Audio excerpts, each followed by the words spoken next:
Hello, today we'll be talking about executive security versus retail security. Executive protection or security can be mobile, and they have to keep the car protected.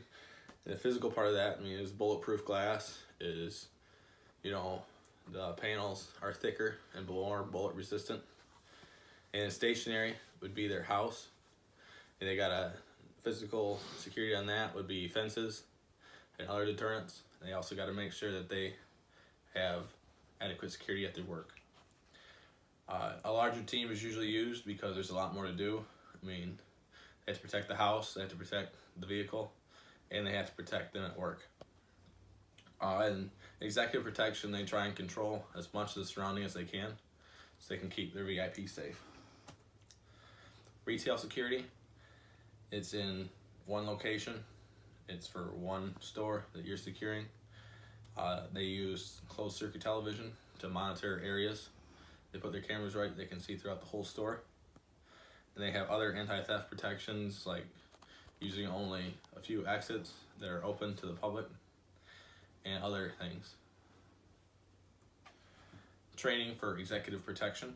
There's firearms training, there's defensive training, there's driving training, and there is training institutes all across America.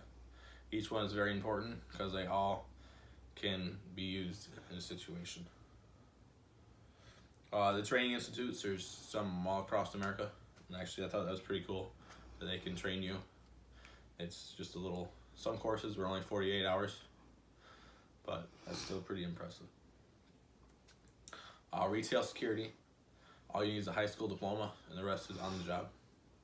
So you learn your training, like this quote says, from your superior or your other person that's in there with you, and you just learn by doing. Communication and executive protection, and they use the telephone to make long distance calls. They have personal communication devices on a closed network that they use so they can talk to each other. They use face-to-face communication. They have other electronic communication that they use. Retail security communication is mainly face-to-face when they're talking to their other employees. They have to talk on the telephone. Could be to inform the police that there's a robbery and this is what they got. And they can use walkie-talkies. Like, I don't know if you've ever been to Walmart, but they use those all the time for not just security, but for other things in the store. Technology, a few things are their personal communication devices. That's how they can talk and nobody knows what they're talking about. If it's at a stationary place, they can use closed circuit television to monitor the house and maybe the place of business. Also, we watched a video on how they scan the cars for bombs and things like that. That's a very important technology. Retail security technology is closed circuit television. They can have their cameras placed wherever they need to so they can monitor the whole store. If you've ever been to Walmart, they got those anti-theft package wrappings that will go off. They also have those scanners you walk through when you come in and out of the store to also help preventing things being stolen. Legal issues.